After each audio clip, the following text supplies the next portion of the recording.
What is this article? I'm going to read this article on stream. Okay, this is going to be interesting. Okay, let me see. Okay, so let's read this article. Okay, so this is Chess Tech Beyond the Board. I've never been to this website, but it's called Chess Tech. It says, "Is PogChamps a good way to promote chess?" So let's see. Okay, is PogChamps a good way to promote chess? Whatever, June 13th. Okay. So Chess.com runs a chess tournament on Twitch between popular gamers and streamers. For FIDE Chief Marketing and Communications Officer David Yada, PogChamps is the best chess promotion in years. Chess Tech editor Stefan Loeffler sees it as an embarrassment for the contestants, the world's biggest chess platform, and ultimately our game.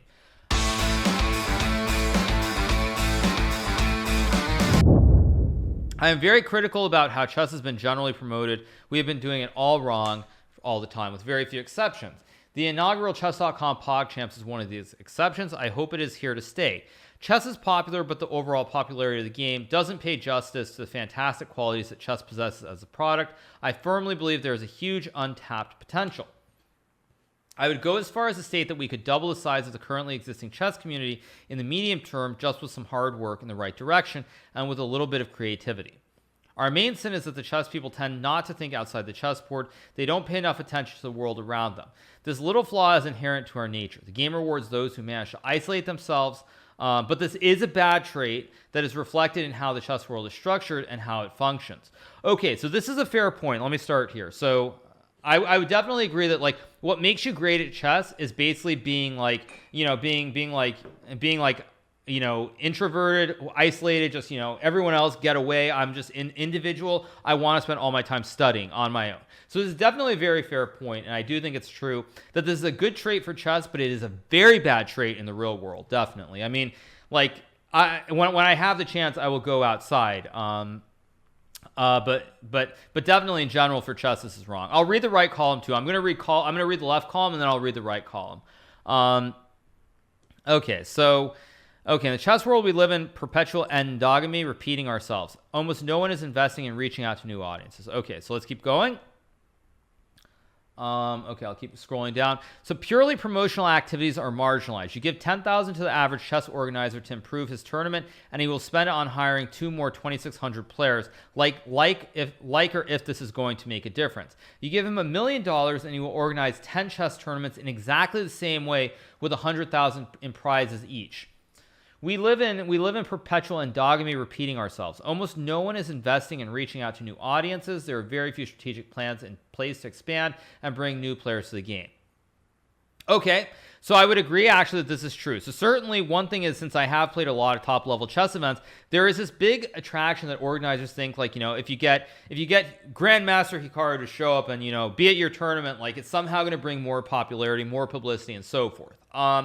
Now, this might actually be slightly different now because of what's happened on Twitch, but in general, this definitely does not apply. So like if you get me to go to a tournament, it's not going to make a difference. Like, yes, I mean, people be like, oh, OMG, there's this super-grandmaster at the tournament, but that's not going to bring more sponsors. That's not going to bring more viewership. So certainly that's not going to make it better. Super-grandmaster Zulul, exactly. Okay, so this is definitely very true. That basically what they'll look to is, it's like, okay, we get this grandmaster, it'll bring more people to the tournament, and that's definitely not what you're looking for from a commercial marketing standpoint, certainly. So let's keep going. This is where PogChamps fit. The initiative just ticks all the boxes. You take a bunch of popular variety streamers with a combined audience of 15 million subscribers, and you throw a chess challenge at them. I believe some of these guys actually learned to play during the early weeks of the lockdown. Is it silly? Yes. Are we making a show out of absolute beginners blundering pieces? Yes. So what? Another common sin in our chess community is that we take ourselves too seriously. PogChamps is not disrespecting chess, but quite the opposite. The whole thing sends a message to a huge audience, showing how easy it is to learn the game, but how difficult it is to master it. And it demonstrates that chess can be fun from minute one. Okay, also true. I am just eyeballing from the perspective of a former business person, but this initiative probably awakes a curiosity about chess in 2 or 3 million people. 1 million of them may become occasional chess players, and maybe around 250,000 of them will turn into hardcore fans. New chess consumers who will contribute toward the chess economy by taking chess lessons, participating in open tournaments, and buying books. Okay, I also tend to believe this is true. I don't know about the numbers. Perhaps the numbers seem a little bit, I don't know, the numbers feel a little bit high in general, but I think the point stands that basically it doesn't matter what the numbers are, but you will end up with more people potentially. Oh, is it tours again? Sorry. Tours again. So it's saying basically you'll get X number of people who will love it and so forth. I do tend to think this is true though. That it doesn't, the numbers, whatever, there are various numbers, but the numbers are definitely true. That you will have more people in the game. So let's keep going. Okay. I remember when my friend Antonio Radic, a Gadmator, of course, started his YouTube channel. His rating is around 1950 to 2000, and he commentates chess games for an audience up to that level. I recall hearing some demeaning comments from grandmasters at the time, but the skepticism vanished when the number of his subscribers surpassed anything seen before. And then in parentheses, he now has 671,000 followers and growing. And growing, right. Antonio has probably brought more new people to the game than many super grandmasters together, and we all benefit from his work in direct and indirect ways. Again, very accurate point. I tend to agree with this because it's true. Like, if you think about a Gadmator, like, the audience he's bringing to, it's not to me. Of course, like, I'm at a level where what he says, it doesn't matter. But the majority of people in chess, or people who are going to be interested in chess, are not grandmasters. They are not international masters, or even masters for that matter. So I do think that is true, that a Gadmator has brought a lot of people into the game of chess. You look at someone like Yasuo, for example, someone who does not have a lot of experience with chess, but he was interested in the game, and he found a Gadmator's channel. So again, that's just one example, but you have somebody basically bringing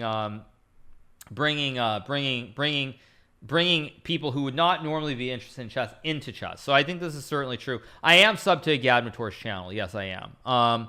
So what's it say? It says, let me scroll down. We need more PogChamps and more Gadmators. We need celebrity tournaments, hand and brain events, pro biz exhibitions. We need more banter bliss and more commentators like Pepe Cuenca. We need corporate championships, singers like Juga, photographers like Leonard Utz, artists like Maria Eugenia, and global chess festivals like Judith Polgar's Chess Connect Us. We probably can live without one more 2,700 round robin tournament.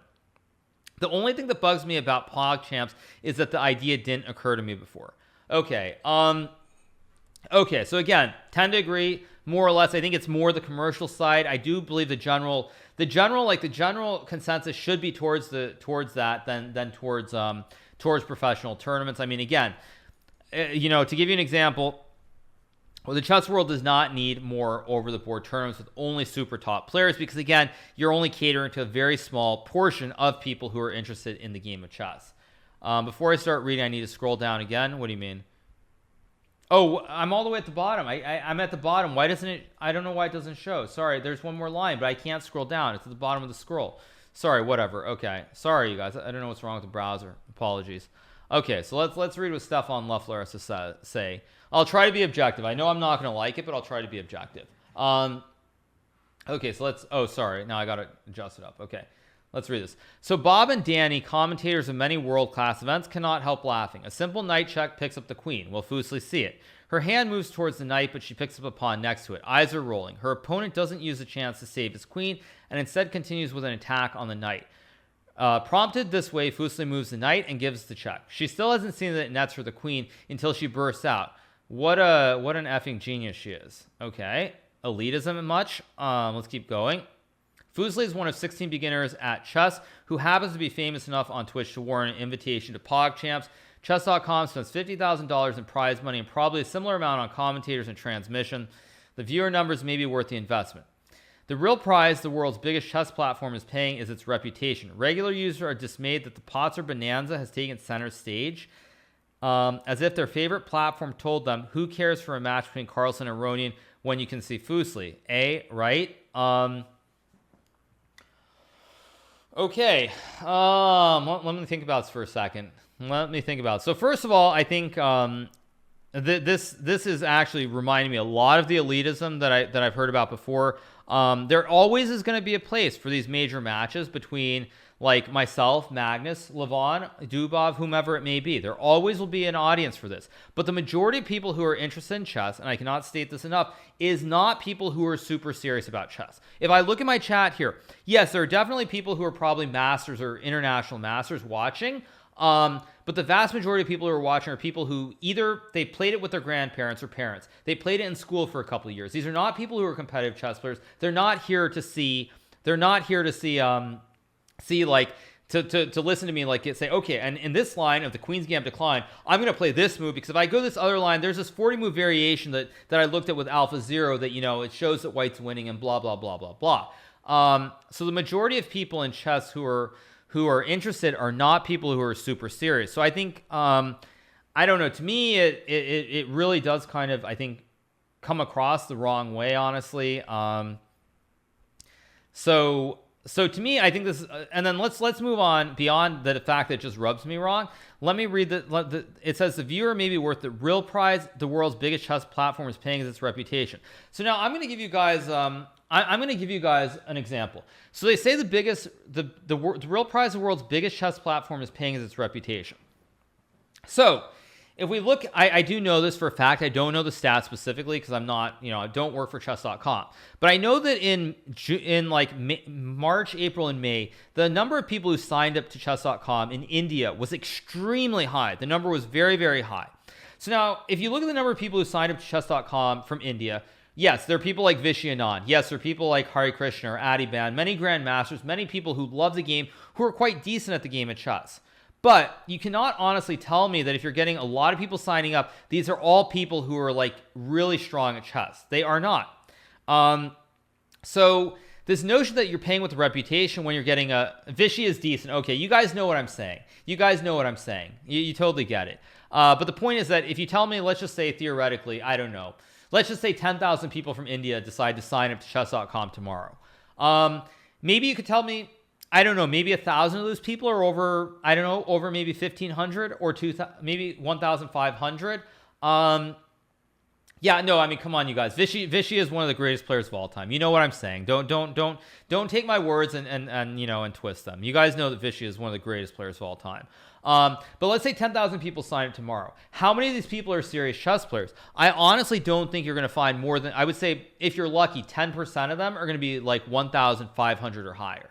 So therefore, the notion that you're paying with your reputation, to me, it rings very hollow and false, because the number of people who are signing up, these are not people who are super serious chess players. So I think this is a completely flawed argument, arguing that chess.com is paying with its reputation. I don't think this is right. So let's keep going. Instead of presenting gamers and streamers as fools, chess.com should respect them as learners.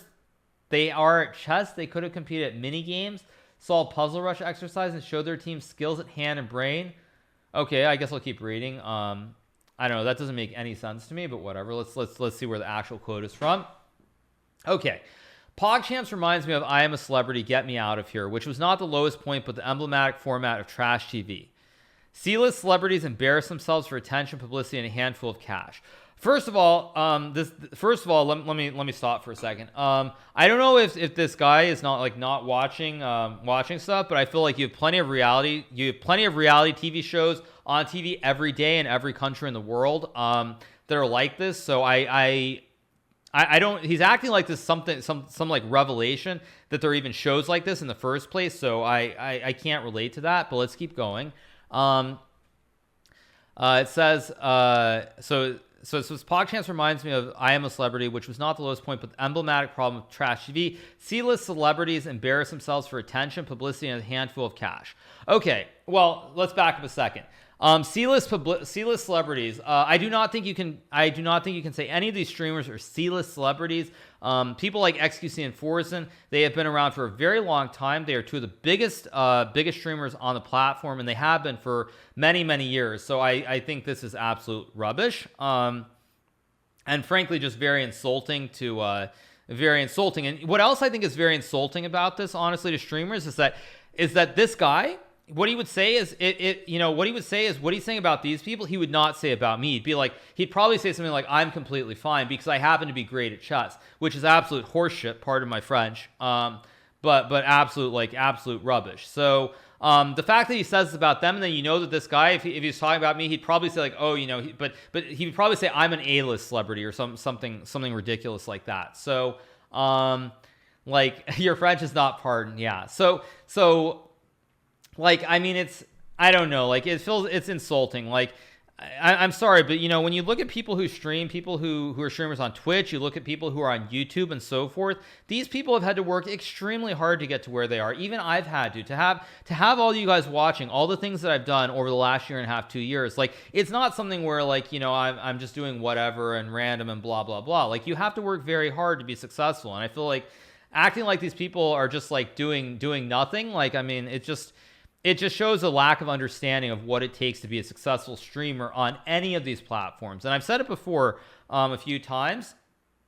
And what I would say is that this notion that it's just, it's accidental or it happens by chance or you do crazy things, like that's just not how it goes. Yes, I mean, XQC can certainly have his moments, but he's very good at Overwatch. He plays all kinds of variety games.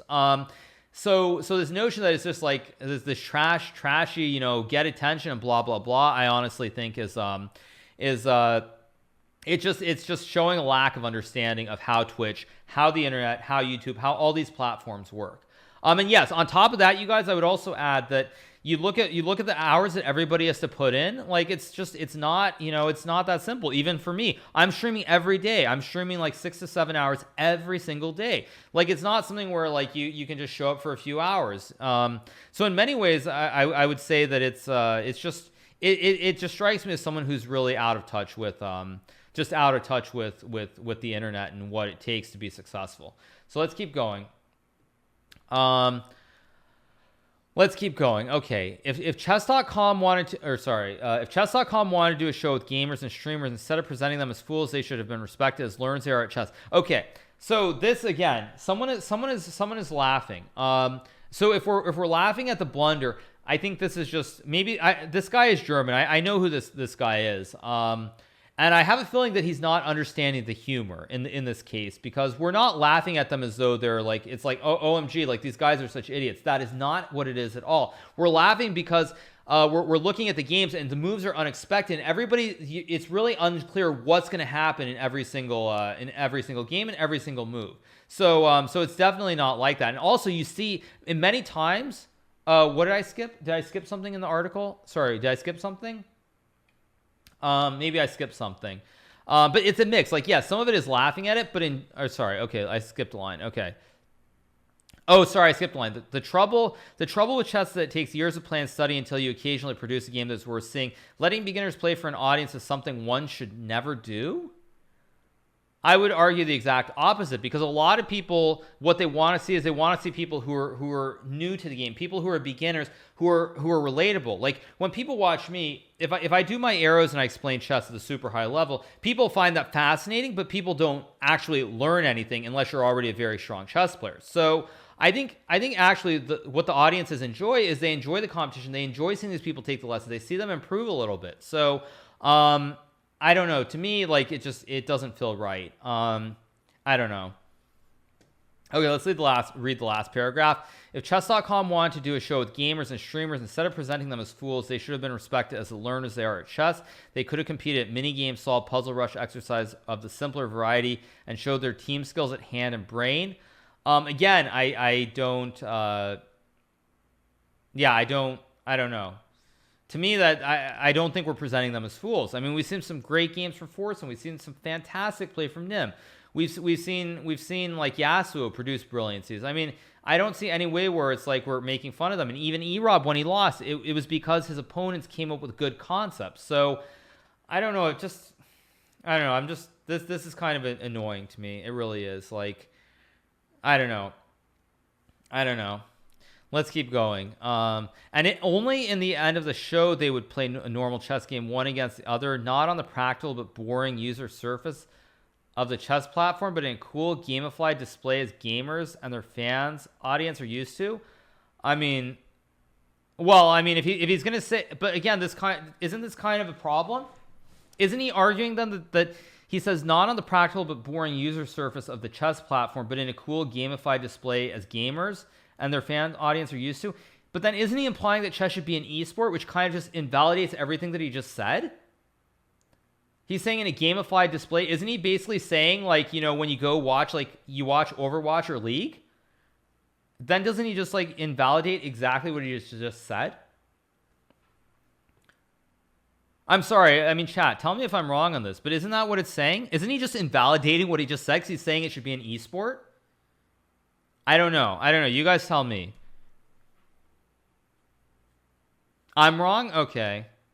No, left and right, it's different. It's different. So chat, it's different. So you have two people debating whether PogChamps is good or not good. So you see if the column on the left is the yes, the column on the right is the no. So I don't know. To me, I don't know. He's saying you should show OTV. I mean, but yeah, I don't know. I don't know. It's very weird. Very, very weird. Because when I see someone say in a cool gamified display as gamers and their fan audience are used to, that sounds to me like just like, you know, you go to like TwitchCon or you go to BlizzCon or, you know, you go to any, or you go watch League or so forth. Like, it just sounds like you're saying chess should be an esport. And then if you're saying chess should be an esport, then it's like that, then it's totally, you totally want everything to be a show to begin with. So I don't get it. Whatever.